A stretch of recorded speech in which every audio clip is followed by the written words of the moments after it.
The room fell silent as Adolf Hitler finished reading the British response. It was July 23, 1940, 4 days after his speech to the Reichstag offering peace terms to Britain. His press chief, Otto Dietrich, watched as Hitler's face darkened.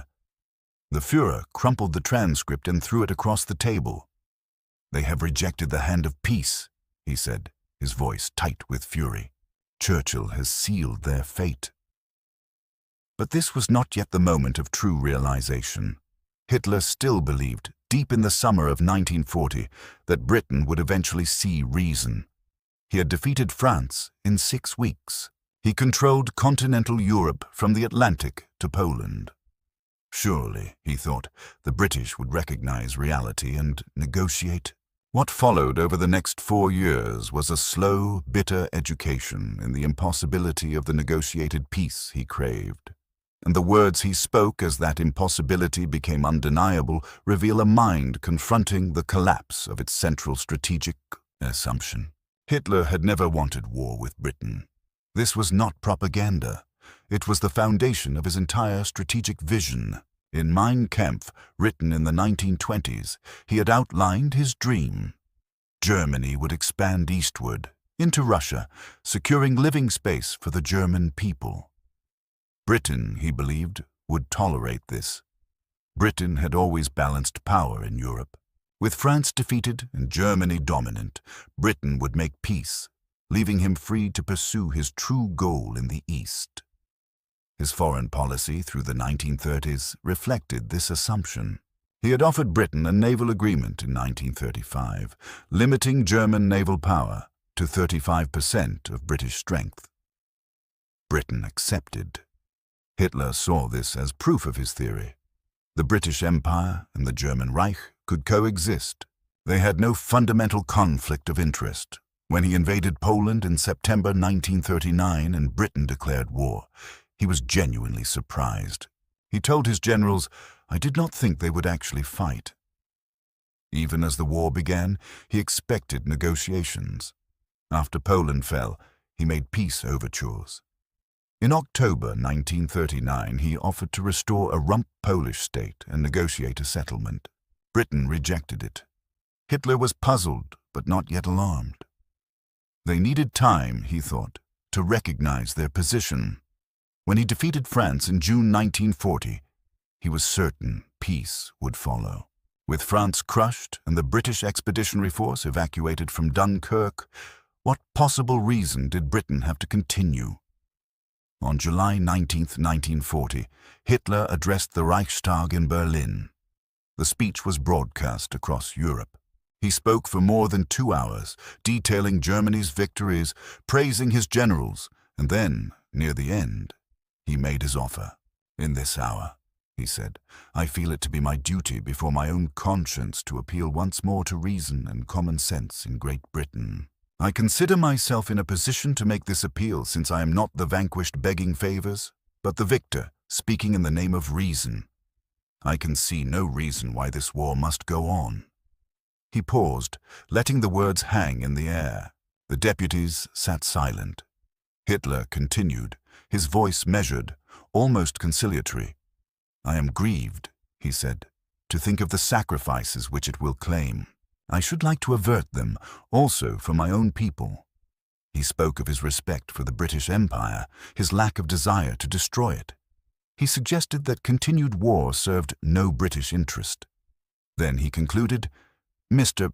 Churchill ought perhaps, for once, to believe me when I prophesy that a great empire will be destroyed, an empire which it was never my intention to destroy, or even to harm."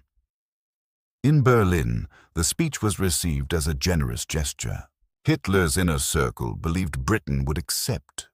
Surely, they reasoned, Churchill's government would fall, replaced by reasonable men who understood reality. Hitler himself seemed confident. Albert Speer, his armaments minister, later recalled Hitler's mood in those July days. He was certain, Speer wrote, that Britain would sue for peace within weeks. He spoke of it constantly, planning what the terms would be, how generous he would be to preserve British pride. But in London, the reaction was immediate, and contemptuous. The British press dismissed the speech as propaganda. The government didn't even bother with a formal response.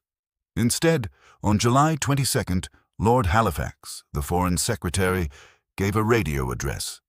His words were blunt. "We shall not stop fighting," Halifax said, "until freedom is secure." The message was clear. There would be no negotiations. When Hitler received word of Halifax's speech, he was in the Berghof, his mountain retreat in Bavaria. Otto Dietrich brought him the transcript. Hitler read it in silence, then looked up. "They have made their choice," he said. His voice was cold now, the earlier conciliation gone. "If they want total war, they shall have it. I will raze their cities to the ground." But even this fury masked continued hope. Hitler still believed Britain would crack.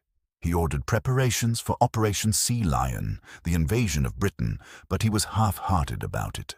The Luftwaffe launched the Battle of Britain in August, attempting to achieve air superiority. Hitler watched the reports obsessively. He told his generals that once British cities burned, once the RAF was destroyed, Churchill's government would fall. "The British people will demand peace," he said in a conference in mid-August. "They are not fools. They will see their position." By September, the Luftwaffe had failed to achieve air superiority.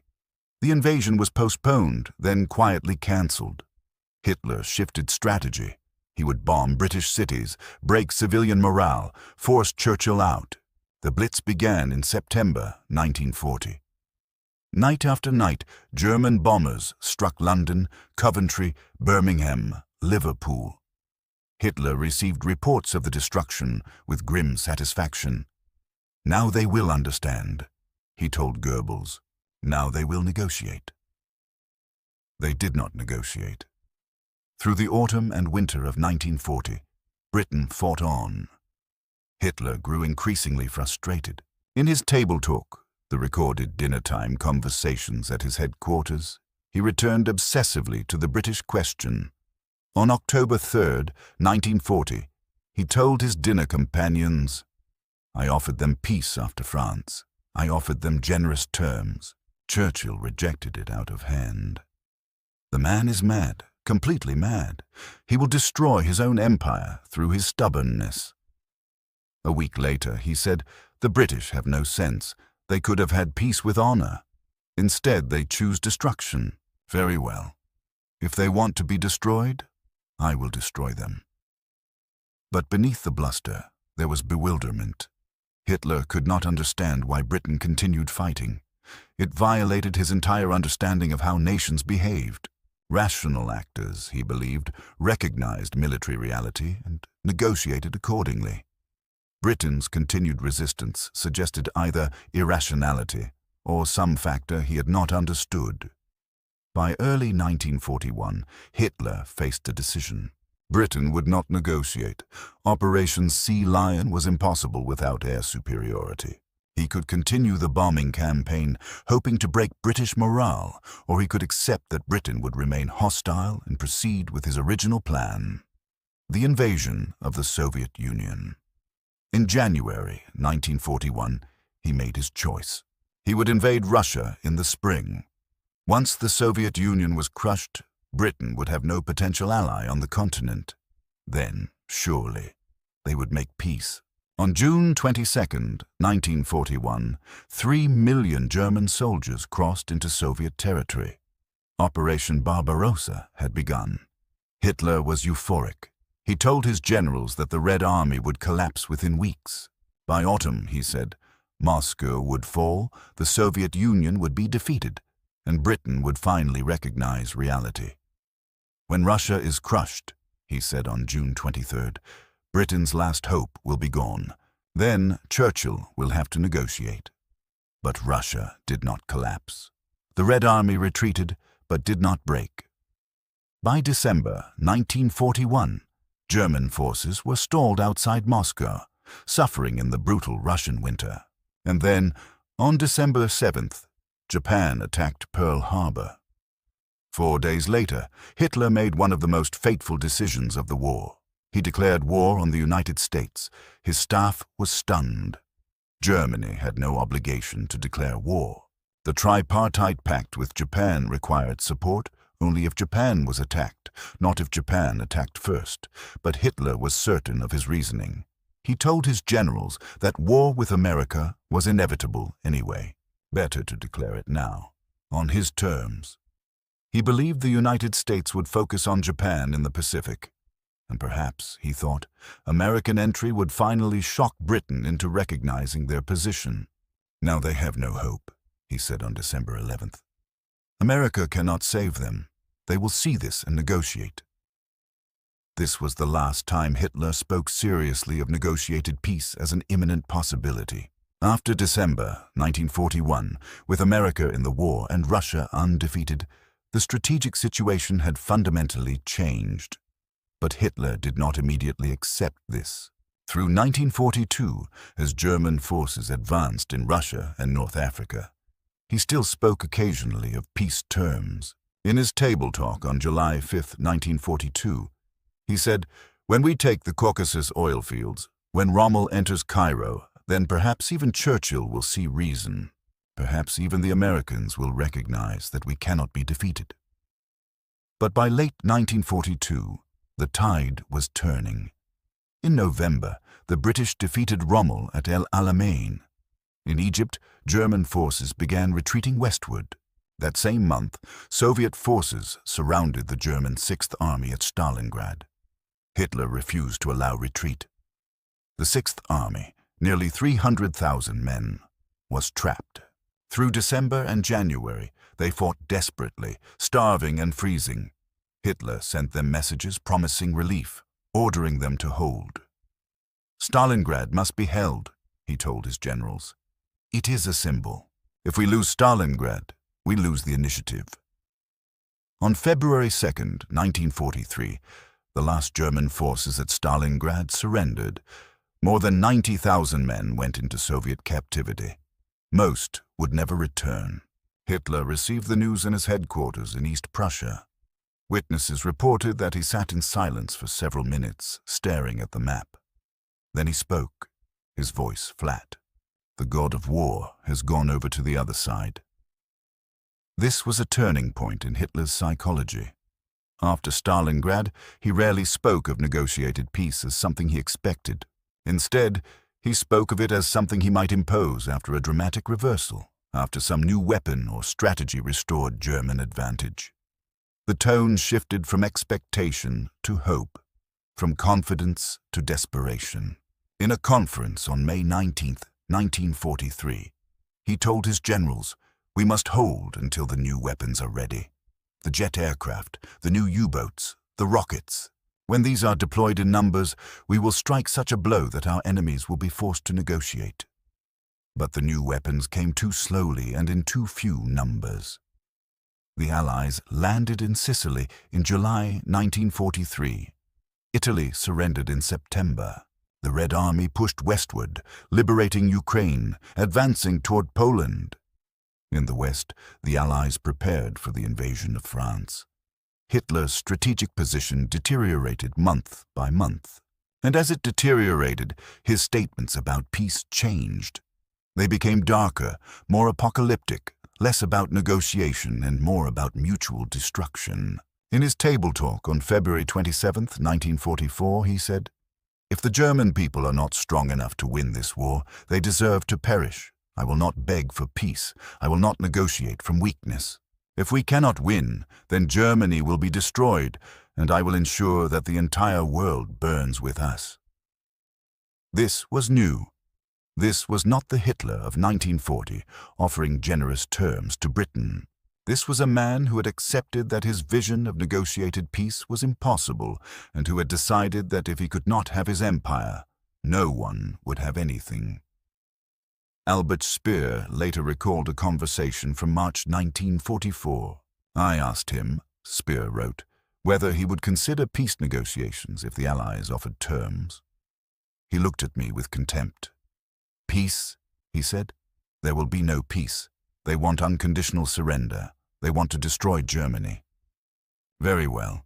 We will fight until we are all dead, and we will take as many of them with us as possible. On June 6, 1944, Allied forces landed in Normandy. The Western Front was reopened. Germany now faced massive armies advancing from east and west. Hitler's last hope was that the alliance between the Western democracies and the Soviet Union would fracture. He spoke often of this in the summer and autumn of 1944. Stalin and Churchill hate each other, he told Goebbels in July. The Americans and Russians will clash. When they do, they will need Germany. Then we can negotiate. But the alliance held. In December 1944, Hitler launched his last major offensive in the West, the Battle of the Bulge. He committed his final reserves to a desperate attempt to split the Allied armies and recapture the port of Antwerp. If successful, he believed, it might force the Western Allies to negotiate. The offensive initially succeeded, catching the Americans by surprise, but within 2 weeks it stalled. By January 1945, German forces were in retreat. The offensive had failed, and Hitler's last strategic reserve was spent. After the Bulge, Hitler withdrew increasingly into the Führerbunker beneath the Reich Chancellery in Berlin. He was 55 years old, but looked 70. His hands trembled. His left arm hung useless, damaged by the bomb blast from the July 1944 assassination attempt. He walked, stooped, shuffling. His eyes were bloodshot, his face gray. He spent hours staring at maps, moving around units that no longer existed, planning counter-offensives with divisions that had been destroyed weeks earlier. In these final months, the few visitors to the bunker reported that Hitler had stopped speaking of negotiated peace as a realistic possibility. Instead, he spoke of historical examples, of leaders who had fought to the end, of Frederick the Great's miraculous reversal of fortune when Russia withdrew from the 7 Years' War.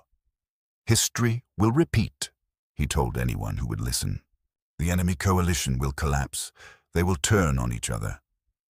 We must hold until then. But even as he said this, he knew it was fantasy. In private moments, he admitted the truth. On March 19, 1945, with Soviet forces approaching Berlin and Western armies crossing the Rhine, Hitler issued the Nero Decree. It ordered the destruction of all German infrastructure, factories, bridges, power plants, everything that might be useful to the enemy or to the German people after defeat. Albert Speer protested.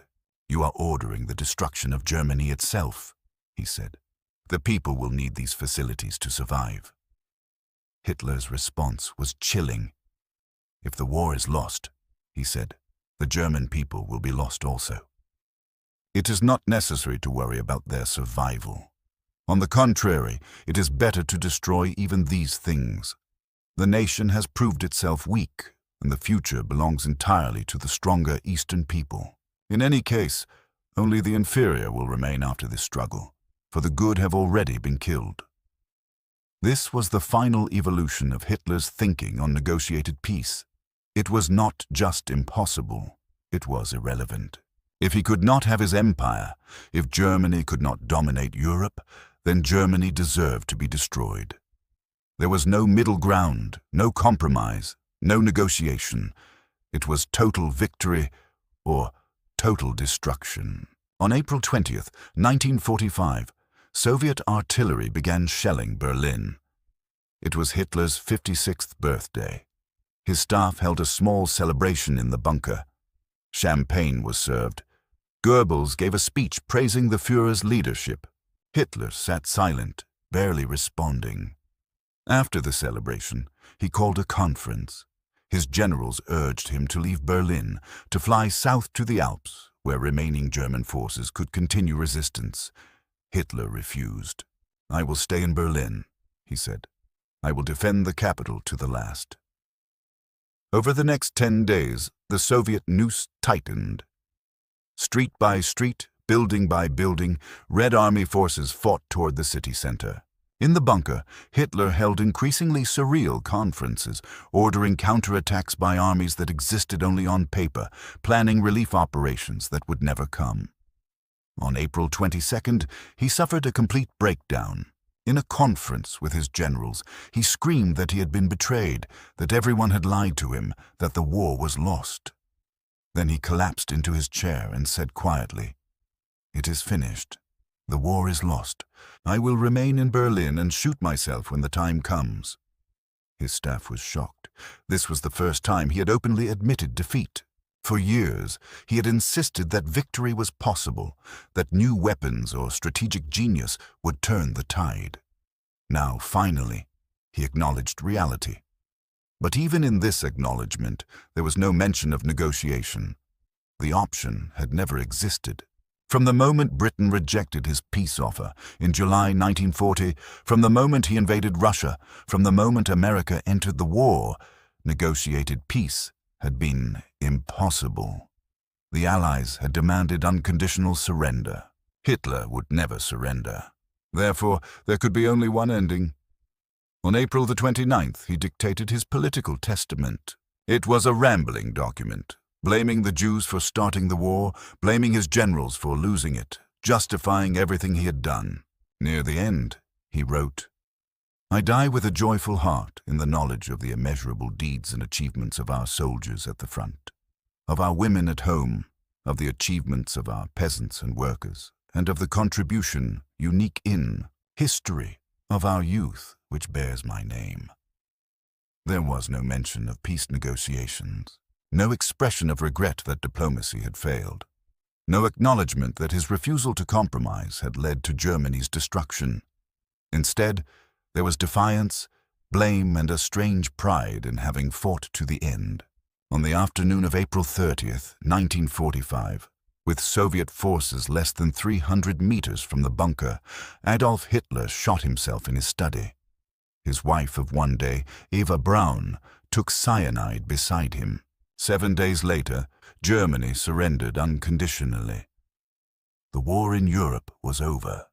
More than 40 million people were dead. Germany lay in ruins, occupied, divided, its cities destroyed, its people starving. This was the final answer to the question of negotiated peace.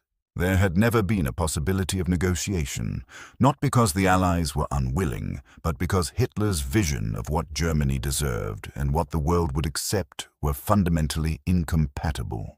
In 1940, he had offered Britain peace on terms that would leave him dominant in Europe, free to pursue his Eastern Empire.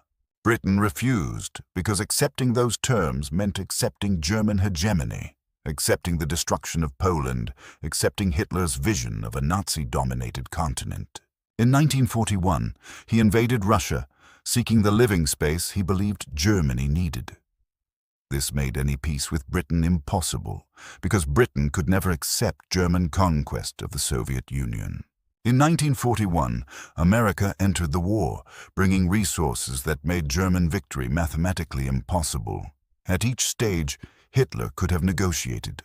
After France fell in 1940, he could have offered genuine peace, returning Poland, guaranteeing borders, accepting a return to the status quo. Britain might have accepted. After Stalingrad in 1943, he could have sought a negotiated settlement, trading territorial concessions for peace. The Allies might have considered it. Even in 1944, after D-Day, he could have surrendered conditionally, seeking terms that would preserve something of Germany. He never seriously considered any of these options. From his perspective, they were not compromises, but capitulations. His entire worldview rested on German dominance. A peace that left Germany as merely one power among equals was not peace, but defeat. Therefore, when he realized that the Allies would accept nothing less than unconditional surrender, when he understood that his vision of negotiated peace was impossible, he chose destruction. If he could not have his empire, Germany would burn. The words he spoke as this realization dawned, from the frustrated anger of 1940 to the apocalyptic nihilism of 1945, traced the psychology of a man confronting the collapse of his central assumption. He had believed that military victory would force his enemies to negotiate on his terms. He had believed that rational actors would recognize reality and compromise. He had believed that his will, his genius, his destiny would overcome any obstacle. Instead, He discovered that his enemies were willing to pay any price to destroy him, that they would accept millions of casualties, years of war, massive destruction, rather than negotiate a peace that left him in power, that his will, however strong, could not overcome the combined resources of the British Empire, the Soviet Union, and the United States, and that his destiny was not to rule Europe, but to die in a bunker beneath its ruins. In the end, there were no negotiations because Hitler could not conceive of peace except as victory, and his enemies could not conceive of peace except as his destruction. The war was not a failure of diplomacy, but a collision of incompatible visions, and the words Hitler spoke as he realized this reveal not just his personal psychology, but the fundamental nature of the conflict.